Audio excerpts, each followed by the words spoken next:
I literally think that there's only one true reason why we should build the skill of public speaking. And I'll share that right after today's intro. Be back in a few. You are excellence. Your mind is of excellence. Your visions are of excellence. Your unique superpower is nothing short of excellence. You amplify a voice of excellence. Your contribution to this world will be of excellence. You will achieve your highest goals and desires with excellence. Excellence in everything, every time. Hey family, I'm Linnita Hosten, your favorite soft skills coach. Soft skills just simply help us connect better with those that we love and we lead. I happen to be a national edutainer, a very skilled public speaker, hence why we've been talking a lot about stage power. If you're watching live, let me know that you're here because I'm actually live this week. The last 2 weeks I've been traveling. The week before last, I was in Honolulu visiting a college friend. I had an amazing time. And then last week I had a speaking engagement. And so when I'm not live, I pre-record our episodes so that you guys can get your content consistently. But tonight I'm here in the flesh. So if you are watching live, I want you to type in, hey, I am here. If this is your first time joining, let me know where you're joining from. And if you happen to catch the replay, you know the drill. You can type in hashtag replay. And if you're watching on YouTube, because we do stream on Facebook, YouTube, and LinkedIn, go ahead and hit that like and subscribe button so you can stay notified about all the things that we're doing. Hey, Sharita. So good to see you. Thank you so much for joining. I am so glad that you are here tonight, and I hope that you take away something awesome from tonight's chat. So I'm glad to see you. All right. So I want to share you some backstory. The number one reason why I feel like you should build public speaking skills.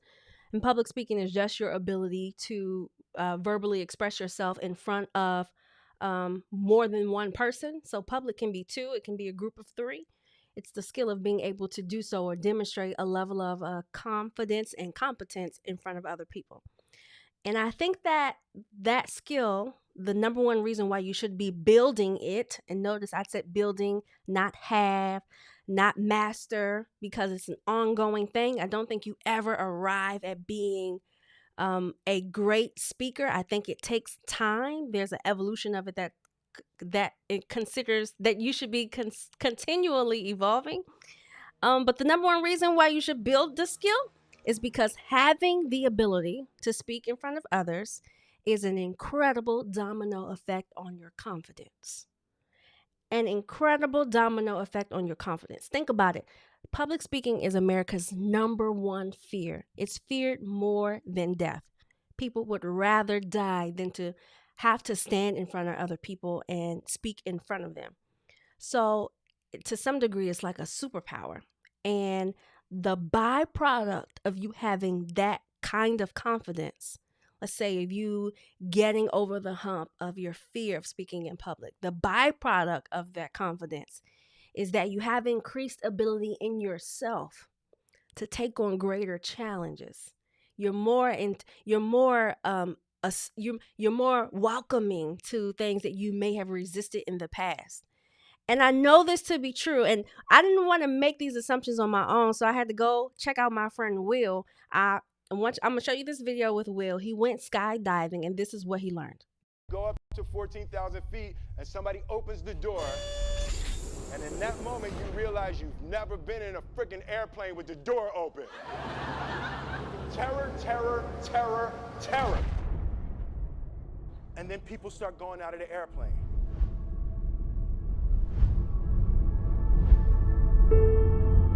And the guy walks you up to the end of the thing, and you're standing and your toes are on the edge, and you're looking out down to death.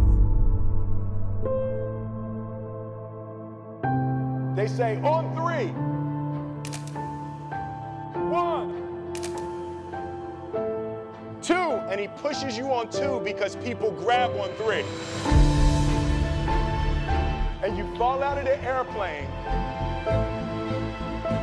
and in 1 second, you realize that it's the most blissful experience of your life. You're flying. There's zero fear. You realize that the point of maximum danger is the point of minimum fear. The lesson for me was, why were you scared in your bed the night before? What do you need that fear for? Everything up to the stepping out, there's actually no reason to be scared. And then in that moment, all of a sudden, where you should be terrified is the most blissful experience of your life. And God placed the best things in life on the other side. On the other side of fear, Will Smith said, God placed the best things of life on the other side of fear. When you commit to doing something that you are terrified to do, it increases your capacity of fearlessness. One of the things Will talked about at the end of that clip was how when he really sat and thought about it, he didn't have anything to fear. That's just a byproduct of stretching your capacity. The same thing kind of happens if you're afraid of public speaking, but you try it, and then you try it to overcome that nerve. It's like a muscle that you're building. I talk a lot about that confidence muscle when you are approaching conflict in the realm of communication. When you are approaching conflict, the more hard conversations you have, the easier it is for you to have a hard conversation. I think it's the same thing in the public speaking realm. If you fear it, if it makes you uncomfortable, if you have a lot of anxiousness and anxiety, the more you do it, the greater your capacity increases so that you can do it more frequently. I talked about this on my Instagram stories last night, about how public speaking changed my life because it increased my confidence. And I talked about how I don't have a fear of speaking in front of anyone. They could be celebrities, C-suite, White House. They could be a judge. They could be someone investigating me, interrogating me. They could be FBI. They could be Secret Service. While I may be anxious, or I may have a sense of nervousness, like, okay, I want it to go well. I want to make sure that I'm representing my best. I'm not afraid. And I talked about the difference being your anxiousness or nervousness about something can subside. Subside meaning it can die down, diminish, slowly dissipate. Fear is something that doesn't change until the environment changes. And the thing that I want us to tread lightly with is if we are afraid to use the little thing, not even little, but the tool that God gifted us by way of our voice, if we are afraid to use it, how many other things or opportunities are we closing the box or putting the lid on? So this is a tool that we were gifted by our creator. And if you have a fear of using it, I think that that's an opportunity to be courageous and to explore it. Hey, Chanel, it's good to see you. Thank you for joining us live. So the number one reason why I think we should all be building public speaking skills is because it builds our confidence. There's a sense of self-competency that you have when you know that you can not just speak well, but you can present yourself in a way in which your ideas are clear and your feelings are clearly articulated. The domino effect affects our families too. When you are a clear and compassionate communicator, when you are intentional about your body language, even when you're giving feedback, whether that be correction, you have an awareness about your facial expressions, awareness about your hand gestures. Remember, we talked about pumping of the fist, pointing, leaning. All of these things are nonverbal skills that in public speaking you have to practice. So it translates into our personal relationships too, with our children and our spouses, the people who we have the greatest connection with and the biggest capacity to influence. So I strongly believe that public speaking is a skill that we can't afford not to learn. And now I'm not saying become a public speaker so that you can motivate the masses. I'm saying develop the skill of public speaking so that you can have increased confidence in the various areas of your life. That's all I'm going to say. Y'all know that I go and visit my grandmother. I visit her. I try to do it every other month. She lives in New York. Now, my grandparents and my family on my father's side, they have an accent. My grandmother is bedside, so they have a doctor that comes to see her every like 2 or 3 days. And I usually stand outside of the room and I'm listening to him. And he's talking to her and my aunt. And he's asking questions, but I could tell he's not engaged. And if I had to guess, I would attribute it to he equates their accent as being maybe not as competent or as smart. I'm going to use air quotes. So one day I decided, okay, I'm gonna sit in on the room. So I went in, I introduced myself. I said, hey, this is my grandmother. I travel in from Maryland. The first thing that the doctor said was, wow, you sound very professional. Now, all I said was, hi, I'm Linnita. This is my grandmother. I travel from Maryland. But communication is about perception. To him, he was listening to probably the level of articulation and pronunciation, the fact that I looked him in his eye. These are public speaking skills that I've been doing. It's habit now, but I guess when people see it, because it's maybe demonstrated in a way that most people aren't doing, they're amazed. And I'm using amazed lightly because I don't think it's that amazing.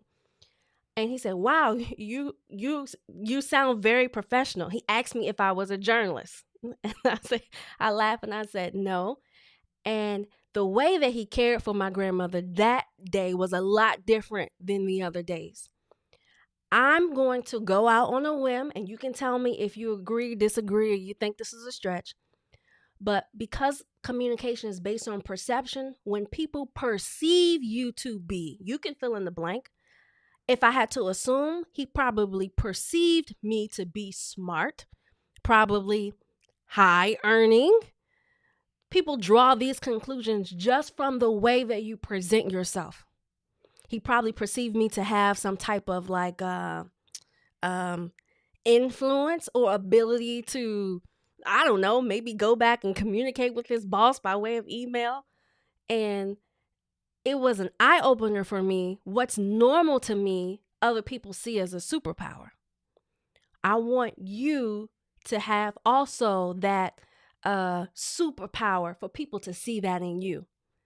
And there's nothing special about me. I only just practice the skill. That's the only thing. I wouldn't even call that special. Like, I just practice the skill. When I started speaking, this is me. I was 22, maybe 23, and this video doesn't have any audio. I extracted it. But if you could hear the way I spoke then, it is not like today. And the point that I want to make is that you got to start somewhere. While my speech then was not as fluid, you see what I got on?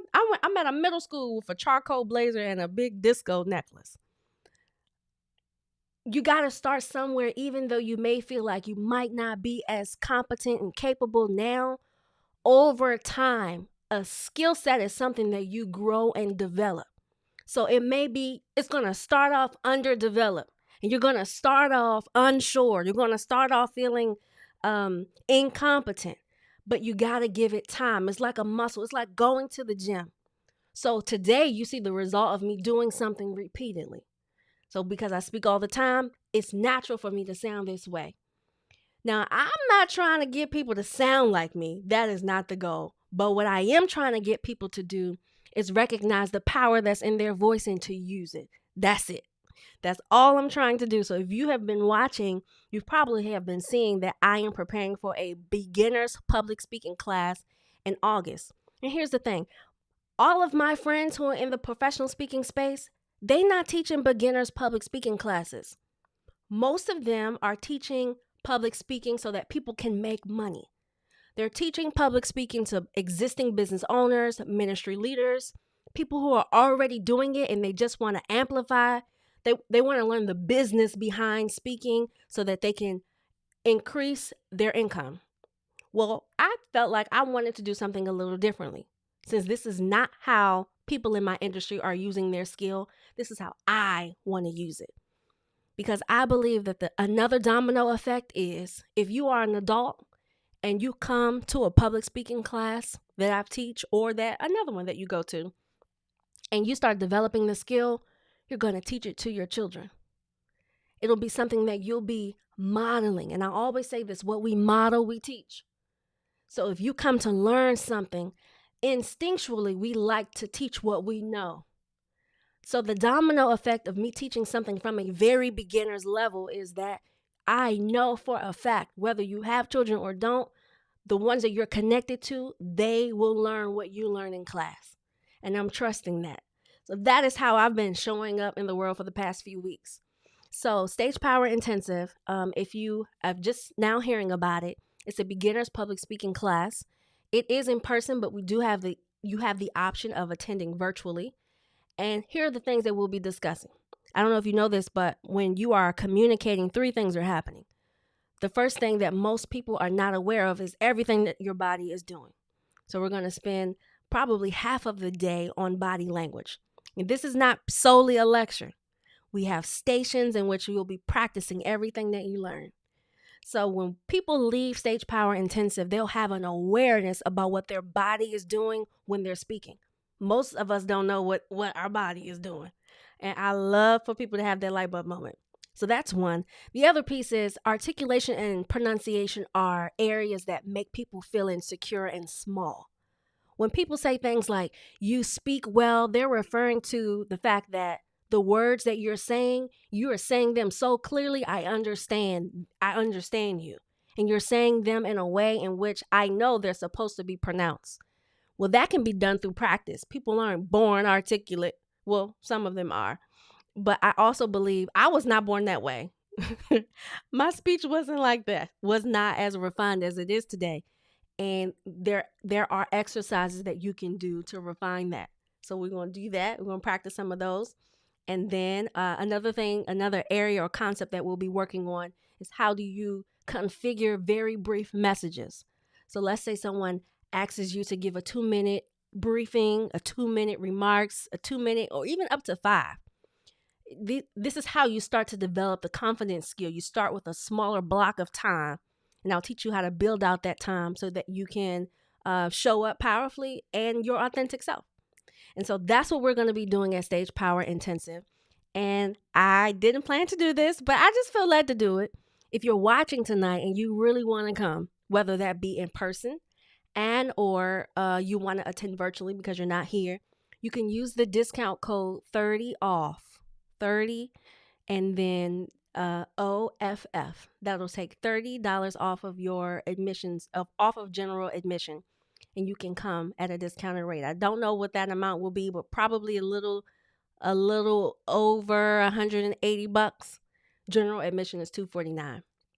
And when I set out to do this, or people say I'm pivoting into public speaking, when I set out to do this, I had a multi-generational effect in mind because I'm always thinking about our kids. When we stand in rooms boldly, not arrogantly and not ignorantly, but we stand in rooms confidently, not self-inflating, but in a way in which we are very sure of that we belong in that space and that we're enough. When we show up that way, we're teaching that.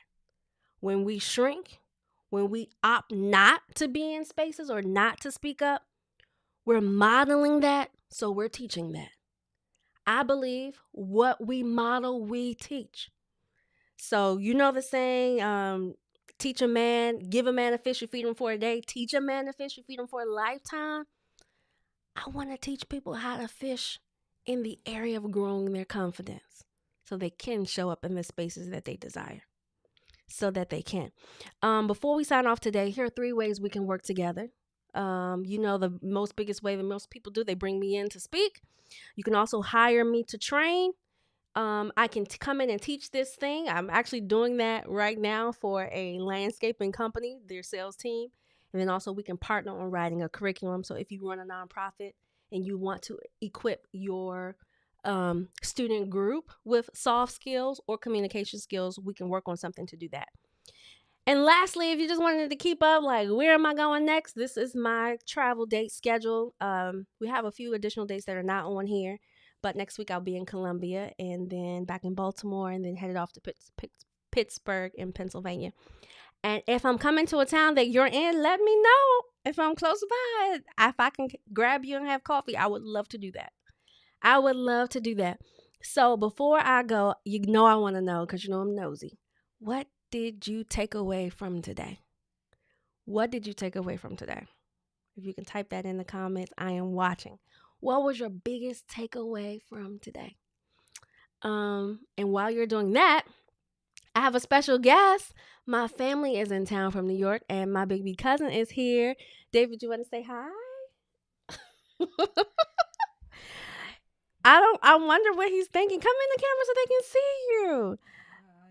So this is David Hosten. He's actually a rising YouTube star. Tell us about your YouTube channel. What's the name of it? Well, my YouTube channel name is Sonic Heroes Hosten. Yeah, but after the C in Sonic, yeah, there's a K, so no one gets confused with Sonic Heroes, the video game, and stuff like that. Yeah. Okay.